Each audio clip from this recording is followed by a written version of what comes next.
금일 기념 행사는 1부 기념식과 2부 문화공연, 3부 동학사상 초청 강연회로 진행될 예정입니다. 기념식을 시작하기에 앞서 내빈 소개를 하도록 하겠습니다. 내빈 소개는 동학혁명기념관 이윤영 관장께서 해주겠습니다. 동학혁명 100주년 기념관장 이윤영입니다. 바쁘신 중에도 내 깊은 시민, 천도교인 여러분들 참석해 주신 모든 분들께 감사드리며 내린 소개는 오늘의 주인공은 일반 시민, 천도교 일반 교인들이 주인공이십니다. 시민과 천도교 교인들을 위하여 다같이 힘찬 박수로 환영해 주시면 감사하겠습니다.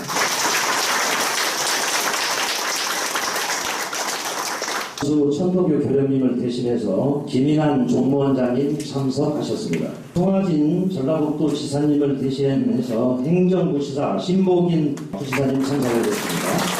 김승수 전주시장님 참석하셨습니다. 대단 이사장님 참석하였습니다. 이종민 이사장님 참석하였습니다.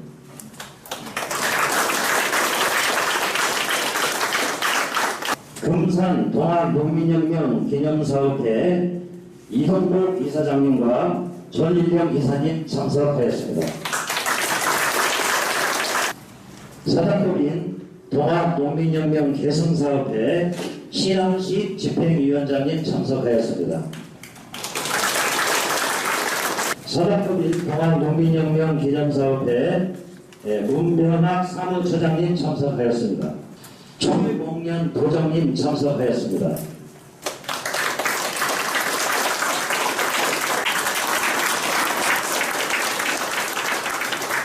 최종일 보안교구장님 참석하였습니다.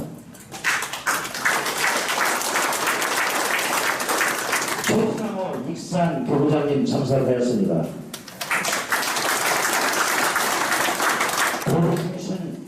월불 교구장님 참석하였습니다. 시태인 교구장님 참석하였습니다.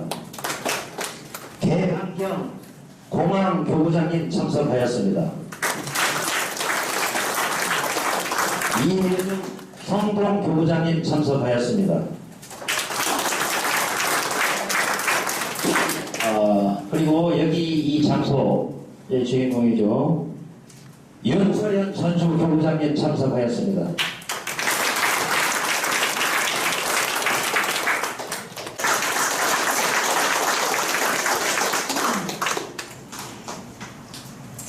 하영우 전국 농민회 총연맹 전북연맹 전 의장님 참석하였습니다.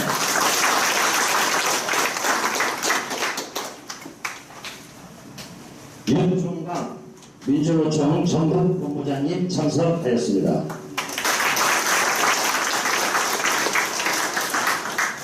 최윤석 천도교 청년회 중앙본부 회장님 참석하였습니다.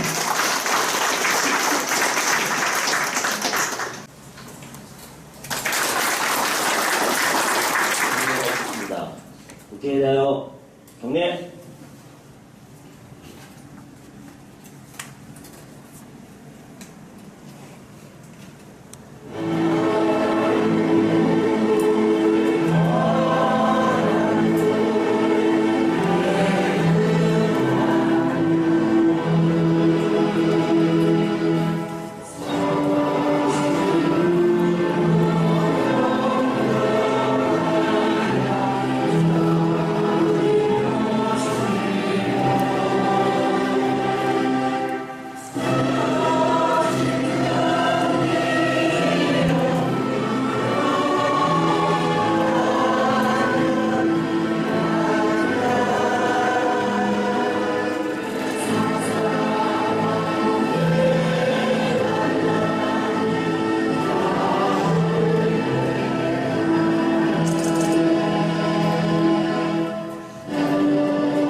제가 의미 있는 인사가 되겠습니다만 서울에서의 바쁘신 일정 때문에 오늘 자리를 함께 못한 점 널리 양해해 주시기 바랍니다. 이런 기념사를 대독하도록 하겠습니다. 기념사 보시고 안녕하십니까. 오늘 동학농민혁명 제121주년 전주성 입성 기념식을 동학혁명 100주년 기념관에서 동행하게 됨을 중심으로 기쁘게 생각합니다. 아울러 바쁘신 일정에도 불구하고 오늘 기념식을 빛내기 위해서 참석해 주신 전라도 신보균 부지사님, 그리고 김승수 전주시장님, 김대권 동학농민혁명 기념재단 이사장님을 비롯한 국회 귀빈과 전주시민 여러분들께 함께 이 기쁨과 감사의 말씀을 전합니다. 또한 원초 근처에서 함께해 주신 교인 여러분들께도 진심으로 감사의 인사를 드립니다. 가보년 정월에 고구 봉기와 백산 결질에 이어 3월 무장 기포를 통해 본격적인 혁명의 서막을 열어젖힌 동학농민군은 황포현 전투에서 대승을 거두고 장성 황룡천에서는 당시 조선의 최정예 병이던 병군마저 격파한 다음 그 기술을 북으로 돌려 단숨에 이곳 전주성을 무혈 입성하였습니다. 무혈 입성 후 외세의 무당 개입에 대한 대안책을 논의하면서 광군과 타협을 맺으며 해정개혁안을 합의하고 또한 집강소 통치체제를 시행함으로써 동학농민혁명은 비로소 혁명으로서의 요건을 완성하게 된 곳이 바로 이곳 전주입니다. 송하진 지사님을 대신하여 진심으로 축하드립니다. 아울러 이 자리에 참석해 주신 김인환 천도교 종무원장님, 김중수 전주시장님, 그리고 김대곤 기념재단 이사장님을 비롯한 모든 내위분들께 감사를 드립니다. 특히 유족회와 기념사업회, 대등사업회 모든 분들께 감사의 말씀을 드립니다. 그리고 이 행사 준비에 애써주신 이윤영 동학혁명기념관 관장님께도 감사의 말씀을 드립니다. 1894년 가보는 오늘은 사람이 곧 하늘이다 라는 인내전의 동학사상을 바탕으로 한 동학농민혁명군이 이곳 전주성으로 입성한 역사적인 날입니다. 북배척결과 반봉건, 반유해세의 기치로 가본을 뜨겁게 달궜습니다. 동학농민혁명군이 입성한 전주는 조선 정부와 동학농민혁명군에게 큰 의미를 갖는 전라 가명이 있던 곳입니다. 그리고 제주 지역까지 아우르는 호남의 중심 관할이었습니다. 5월 31일 전주성을 내주는 강군은 동학농민혁명군과 타협을 맺으였으며 집강소 설치를 통해 농민자치를 실현하게 되었습니다. 전주성 입성 후에 타협을 맺고 지방자치의 효시라고 할 수 있는 집강소를 설치한 1년의 과정을 볼 때 전주성 입성은 동학농민혁명의 분기점이라 할 정도로 중요한 의미를 갖는 사건이라고 할 수 있습니다. 동학농민혁명에 지향하는 그런 가치는 사람이 사람답게 사는 나라, 국민 모두가 행복한 나라를 지향했다고 봅니다. 도에서도 동생명 산업의 육성과 관광 산업의 진흥, 또 탄소 산업의 육성 등을 통해서 국민 모두가 행복한 지역을 만들고자 합니다. 여기 계신 모든 분들이 힘과 지혜를 모아주시면 저희들도 더 힘을 내서 그런 목표를 달성해 나가겠습니다. 오늘 이 자리는 동학농민혁명군의 전주성 입성의 역사적 의미를 다시 한번 되새기는 시간입니다. 동학혁명기념관의 제121주년 동학농민혁명군 전주 입성 기념식을 거듭 축하드리며 참석하신 모든 분들께 건강과 행운이 함께하기를 기원합니다. 전주시장 김승수입니다. 우선 오늘 121주년 동학농민혁명군 전주 입성 기념식을 준비해 주신 모든 분들께 감사의 말씀을 드립니다. 그리고 오늘 천도교 또 기념재단, 기념사업회, 유족회와 관련된 많은 내외 귀빈들께서 이 자리에 또 전주에 오셨는데요. 우리 67만 전주 시민들의 따뜻한 마음을 모아서 진심으로 환영한다는 말씀, 또 동학농민혁명 정신을 계승시키고 또 확장시키고 발전시키기 위해서 노력해 주시는 점에 대해서 깊은 존경과 감사의 말씀을 드리겠습니다.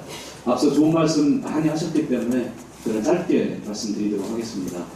전주시는 이미 전주라는 도시가 후백제와 조선의 왕의 도시라는 것을 우리 시민 모두가 자각하고 있고 또 앞으로 더 확장시켜갈 그런 계획을 가지고 있습니다만, 더불어서 전주시는 왕의 도시라는 한 축과 또 동학농민혁명 정신을 이어받는 민의도시, 그래서 전주시는 왕의 도시, 민의도시 이 두 축으로 전주시를 앞으로 발전시키겠다는 그런 담대한 계획들을 가지고 있습니다.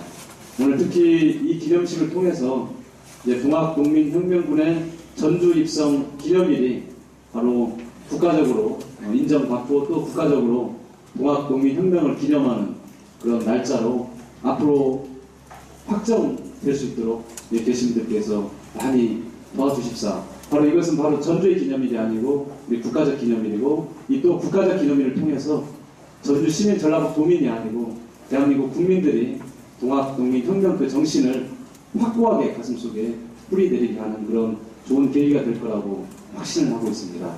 다시 한번 오늘 기념식을 위해서 찾아주신 모든 분들께 감사를 드리고요. 그리고 신영욱 교수님께도 오늘 좋은 강연 잘 부탁드리겠습니다. 고맙습니다. 오늘이 동학농민혁명군이 전주성을 점령한 지 120년 전입니다. 전주성 점령이 왜 중요하냐면, 자료에도 나와 있습니다만은 조선왕조의 시발지라고 칭송되는, 그 다음에 전라남도 지금 행정구역은 광주 전남북과 제주까지 포괄하는 전라도 간영이 있는 곳입니다. 동학농민혁명군이 전국에서 봉기했습니다만 사명을 점령한 데는 두 군데 있습니다. 전라북도 전부 사명을 점령했고, 백범일제 나온 대로 김구 선생이 대기적으로 해주가명 스테이에 참여를 했습니다. 이게 기록에 있습니다. 전주 가명을 점령하는 게 굉장히 큰 의미가 있습니다. 이것의 큰 의미는 전주 가명이 점령되는 순간 조선왕조가 폐각됐습니다. 그 다음에 얼마 뒤에 동학농민혁명군은 전주성에서 물러났습니다. 스스로. 여러분 잘 아시는 교과서에 다 나오는 이야기입니다. 동학농민혁명의 봉기와 함께 조선정부는 천국에 출변을 요청했고, 천국을 일본에 통보하고 양국 군대에 같이 들어왔습니다. 동학농민군이 추구했던 세상이 어떤 세상입니다.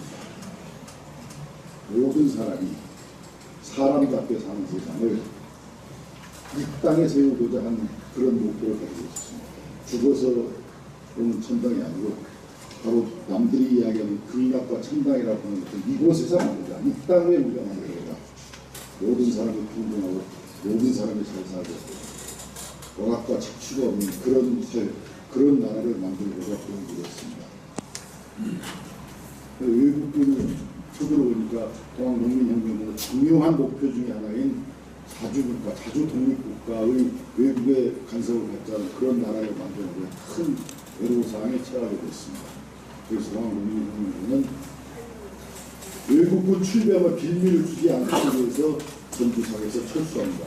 여러분들 거기서 다 배우신 교과서에 나오는 이야기입니다. 그러면서 그냥 철수를 한 게 아니고 당시 관군과 가문과 협약을 맺어서 피해전 계획안을 만들어내고 집강소를 배치합니다. 동학농민혁명군이 추구했던 바로 그런 세상, 모든 사람이 평등하고 모든 사람이 잘 살고 모든 사람이 억압과 착취가 없는 그런 사회, 동시에 세계적으로 자주독립국가, 이런 나라를 만들고자 하는 동학농민혁명군의 이상은 피해전 계획안에 가장 녹아 있습니다. 그리고 그 피해전 계획안을 실천하기 위해서 집강소를 설치해서 주민자치.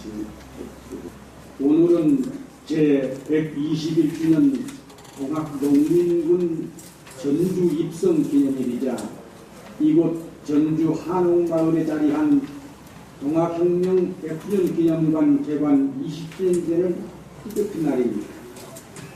동학농민혁명 전국 유족회 회장으로서 전국의 유족을 대표해서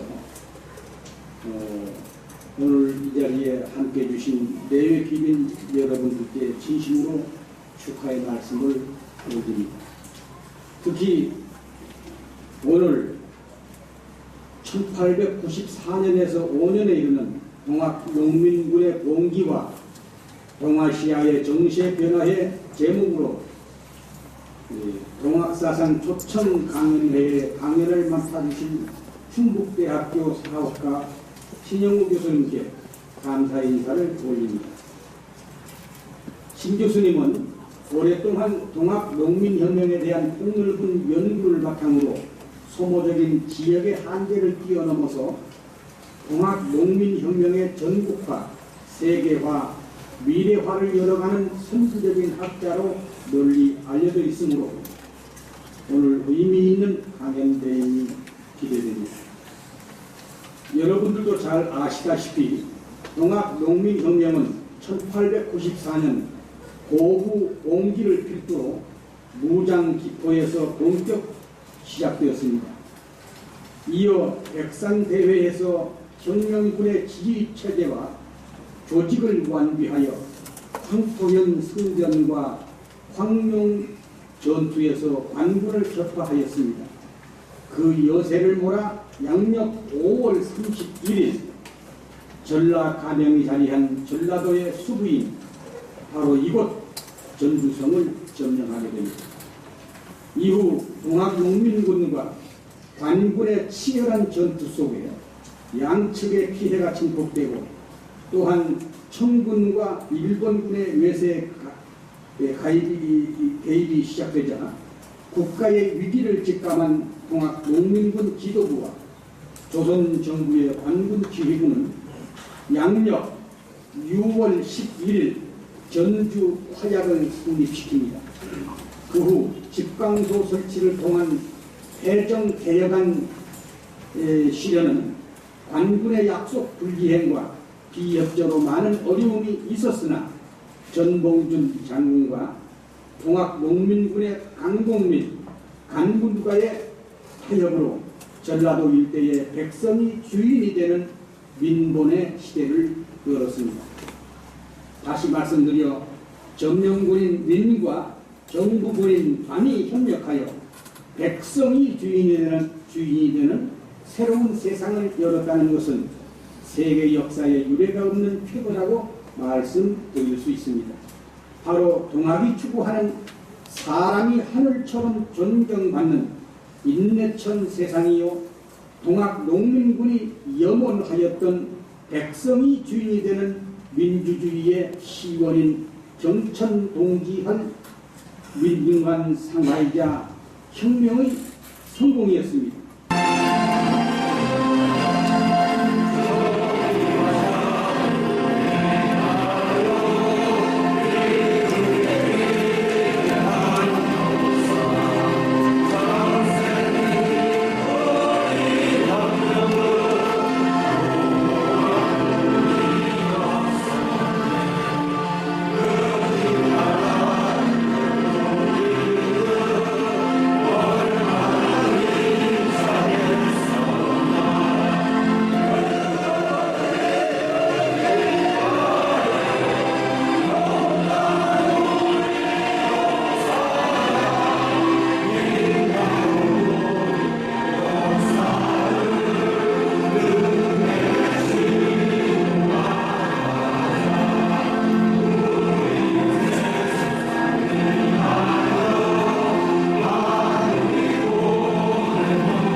여기에 이르렀으면 그 본의가 결코 다른 데 있지 아니하고 모든 사람들을 큰 곤란과 괴로움에서 건지고 나라를 튼튼한 기반 위에 두고자 함이라. 안으로 욕심이 많고 포악한 관리의 머리를 대고 밖으로 방자하고 난폭한 강적의 무리를 내몰고자 함이라. 양반과 재산이 많고 세력 있는 자들 앞에서 고통을 받는 민중들과 지방장관, 지방관의 밑에서 굴욕당하고 있는 하급 관리들은 우리와 같이 원한이 깊은 자이니라. 조금도 주저하지 말고 이 시각으로 일어서자. 만일 기회를 잃으면 후회하여도 미치지 못하리라. 사대강령 1. 사람을 죽이지 않고 물건을 해치지 않는다. 2. 충효를 다하고 세상을 구제하며 백성을 편안히 한다. 3. 외놈들을 몰아내고 성도를 맑게 한다. 4. 군사를 몰고 서울로 들어가 권세 귀족을 없앤다. 12개조 기율 1. 항복한 자는 잘 대우한다. 2. 공경한 자는 구제한다. 3. 탐욕한 자는 쫓아낸다. 4. 순응하는 자는 존경하며 감복한다. 5. 도망자는 쫓지 않는다. 6. 굶주린 자는 먹을 것을 준다. 7.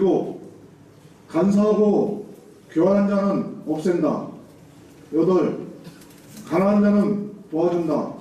9. 불청한 자는 제거한다. 10. 저역하는 자는 알아듣도록 하이른다. 11. 병자에게는 약을 준다. 12.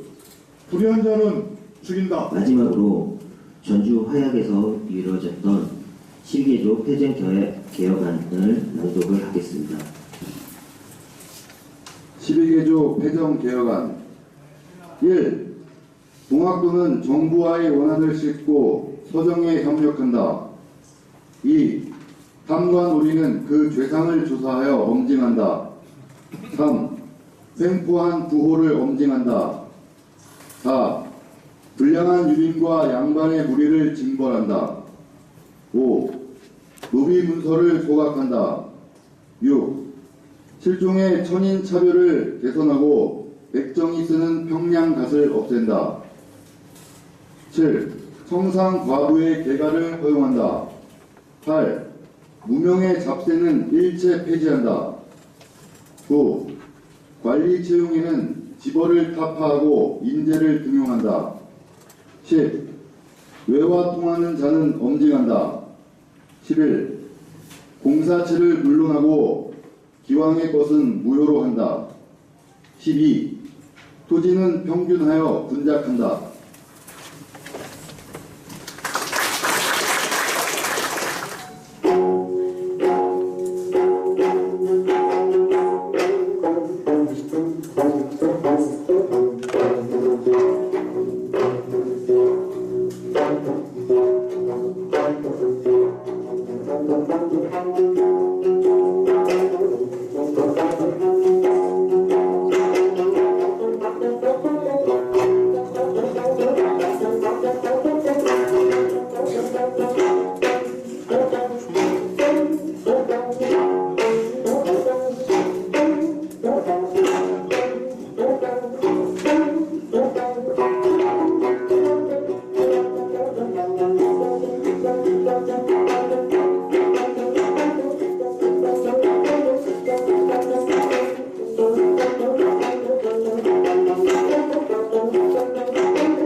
대학에서 정년을 맡습니다. 10년대부터 오랫동안 주로 이 주제를 가지고 공부를 해왔습니다. 대학에서 일을 마치려고 하니까 아쉬운 점들이 여러 가지가 있는데 1894년이 아니라 1895년 을미사변을 연구 주제로 하고 의령연구 그 이후에 독립운동 연구를 했으면 참 편하게 많은 지원을 받아가면서 연구 성과를 많이 올렸을 것이다 이렇게 생각을 한 적이 있습니다. 국가가 의령 이후에 연구는 많이 지원을 해주죠. 보훈처도 있고 국립기념관도 있고 또 전국 여러 지역에 독립운동 의병과 관련된 사적들이 매우 많습니다. 당연히 이렇게 해야겠죠. 나라가 어려웠을 때 목숨을 내놓고 활동했던 분들에 대해서 독립된 이후에 국가가 기리지 않으면 그건 안 되는 것입니다. 그런데 1894년은 어떤 일이 벌어졌습니까? 이게 참 아쉽습니다. 1894년은 을미년 이후에 복원된 많은 민주운동 사적에 비하면 아직까지도 복원이 안 돼 있다 이렇게 생각을 할 수가 있죠. 100주년이 돼서야 비로소 공개적으로 얘기를 하기 시작을 했고 이게 120주년이 됐는데도 기념일이 어떻게 됐으면 좋겠느냐 며칠전만 하더라도 KBS에서 저한테 연락이 왔습니다. 토론을 하려고 하는데 나와줄 수 있느냐. 그래서 그건 아니라고 그랬습니다. 동학농민혁명의 의미가 무엇인지 어떻게 전개됐는지 그리고 어떻게 기념사업을 해야 될 것인지 이런 것을 얘기한다면 모르는데 기념일 제정과 관련돼서 토론을 해달라 한다면 이것은 옳지 않은 것이다. 앞으로 나가야 되는데 왜 그렇게 작은 문제 갖고서 얘기를 많이 하느냐. 그렇게 하지 말자. 그렇게 얘기를 했습니다. 차라리 토론회를 넓혀서 하자. 1894년에 있었던 그 거대한 사건이 어떤 의미를 가지고 있고 어떻게 활동을 했고 얼마나 희생됐고 그걸 갖고 있는 한국 사회에서의 의미는 무엇인가 이것을 찾는 것이 더 중요하다 얘기를 했죠. 왜 제가 80년 초부터 중앙인민혁명과 관련된 연구를 시작을 해서 오늘날까지 다른 주제로 넘어가지 못하고 여기에 머물러졌느냐. 80년대, 70년대 말 80년대는 동학 얘기도 꺼내기가 힘들었을 때입니다. 어디를 가도 저는 전라도보다 소외되었던 동학인민혁명과 관련돼서 소외되었던 경상도나 충청도 지역을 다니면서 조사를 했습니다. 갑자기 제 손을 잡고서 노인이 웁니다. 어떻게 알고 찾아왔느냐고. 그렇게 험한 꼴을 당했는데 우리 집안에 이런 전제가 없었는데 집안이 팽비박산이 되고 아무도 찾는 사람도 없었는데 어떻게 그것을 알고 찾아왔느냐. 제가 기록 한 줄을 보고서 찾아간 그 집에서 그렇게 저를 맞이해 주셨습니다. 그것이 여러 지역에서 무수합니다. 전라도는 그래도 여러 사람들이 같이 활동하고 많이 희생당하고 얘기를 할 수 있었지만 경상도, 충청도, 강원도, 경기도에서는 말도 못했습니다. 전혀 말도 못하고 있다가 제가 자료를 갖고 찾아가서 물어보니까 눈물이 나오는 거예요. 그리고 어느 분은 저를 찾아왔습니다. 찾아와서 우리 집안에 이런 일이 있는데 좀 밝혀달라고 그렇게 못한 말씀을 하십니다. 그리고 제가 관련된 얘기를 쭉 해드리니까 다른 거 하지 말고 이 주제만 가지고서 계속 해줬으면 좋겠다. 그런 말씀을 하고 가시면 되겠습니다. 그래서 제가 꼭 그것뿐만이 아니지만 이 주제를 계속 가지고 과거에 무슨 일이 있었는가 사실 자체를 확인하는 그런 작업만이라도 해야 되겠다. 자료라도 인멸된 그런 자료라도 지금 남겨주는 것이 좋겠다 해서 이 연구만 주로 해왔습니다. 제 글은 주로 사료 편집, 사료 소개, 사료 정리 이런 식입니다. 전체를 개념화해서 의미 있는 내용이 이렇고 한마디로 크게 펼치는 그런 글들이 아닙니다. 그래서 정리를 될 때 그동안 해왔던 일들을 생각해보니까 참 내가 이렇게 힘들게 한 것을 1년 뒤 의병연구부터 시작을 했었다면 국가에서 지원받고 여러 활동을 도와줄 수 있고 세계사적인 의미 의병 독립운동에 대해서 더 폭넓게 얘기할 수 있었겠는데 이 동학인민혁명과 관련된 얘기를 하다 보니까 이것도 참 만족할 만하게 하지 못하고 연구를 정리할 때가 됐구나 이렇게 생각을 하게 됐습니다. 산업혁명은 다 하는 내용. 근데 그 산업혁명이 우리에게 어떻게 다가왔는지는 얘기하고 있지 않죠. 자, 18세기 영국에서 시작되고 19세기 전 세계 확장이 되는데 기술 혁신, 대량 생산, 제철 기술 뭐 이런 것들이 중요하고 또 교통통신 발전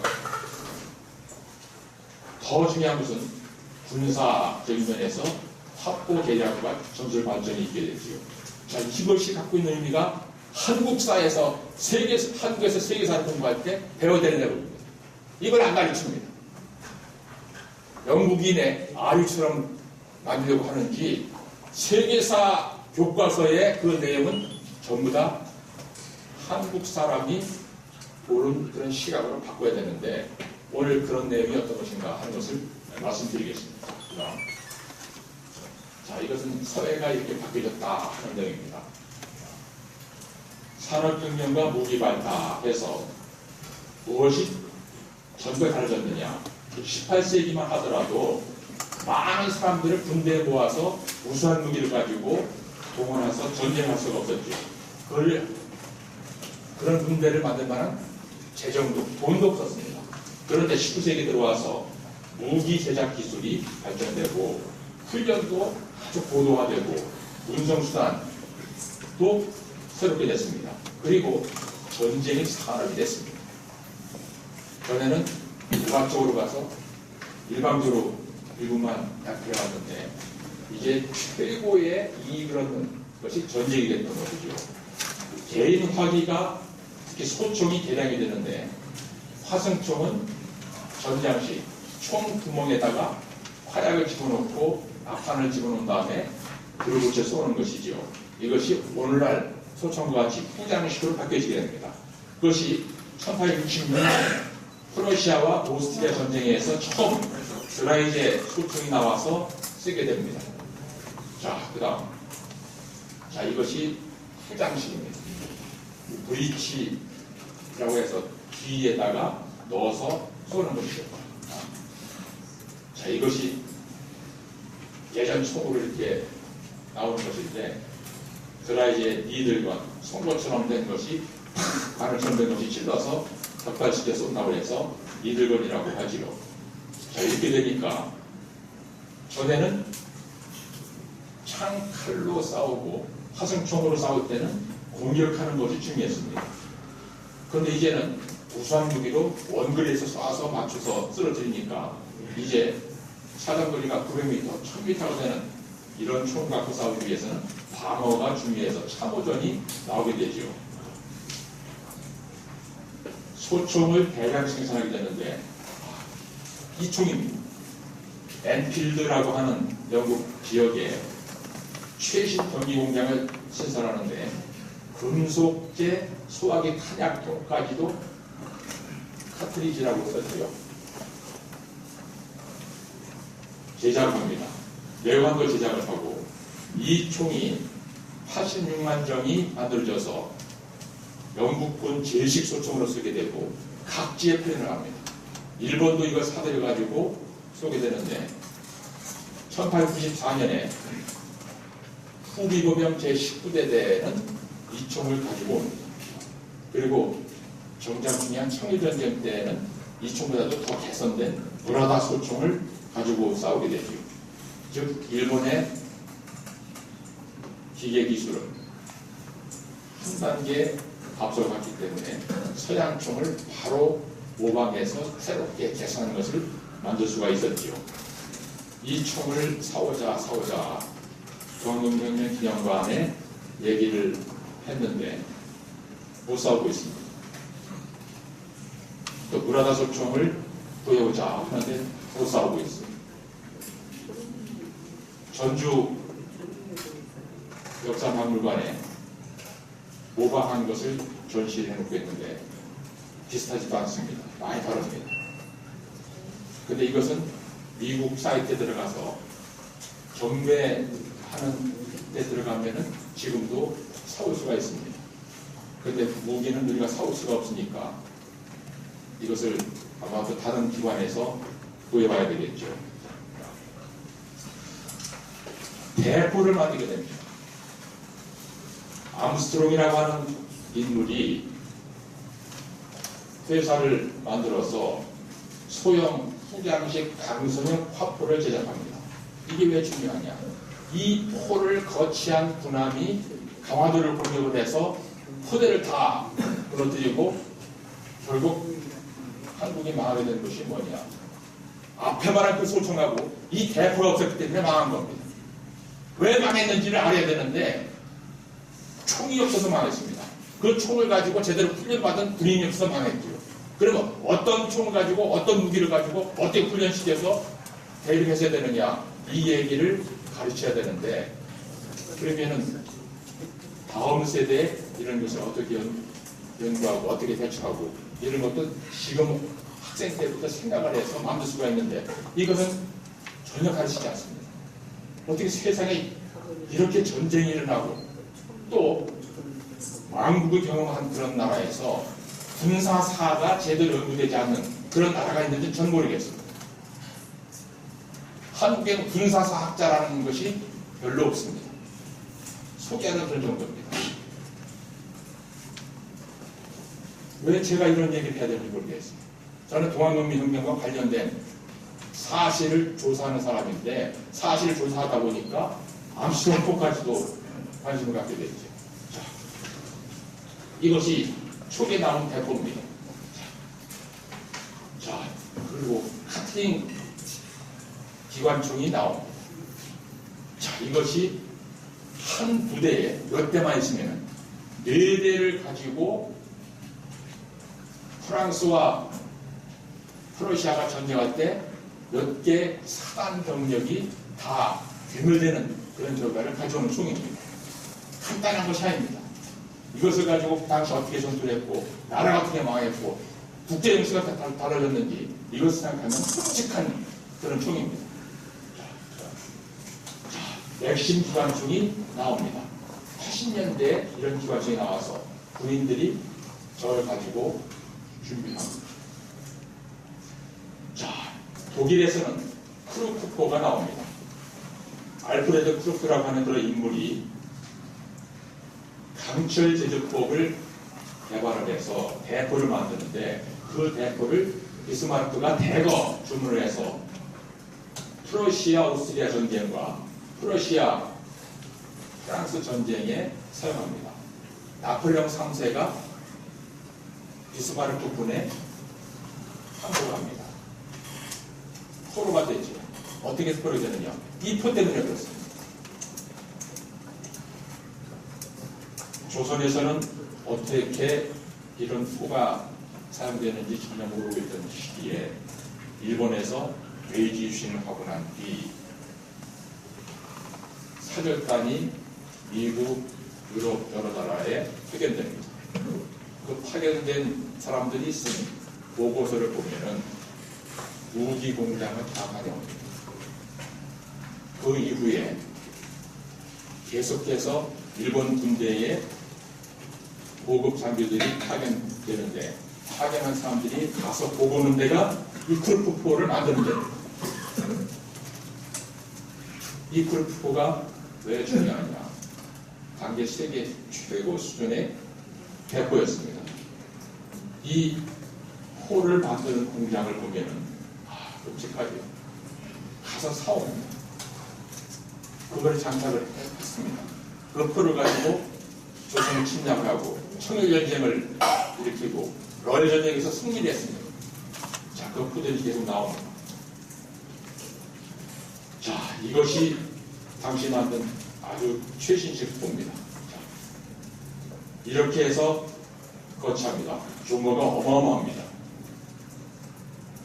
실제로 제가 산동시 웨이하이 위에 산동 그 웨이하이시에 가서 직접 찍어온 겁니다. 유공들하고 독양 함대에 거점 있는 데가 있는데 지금 옛날 포를 구해서 이렇게 옛날 그대로 전시해 놓고 있습니다.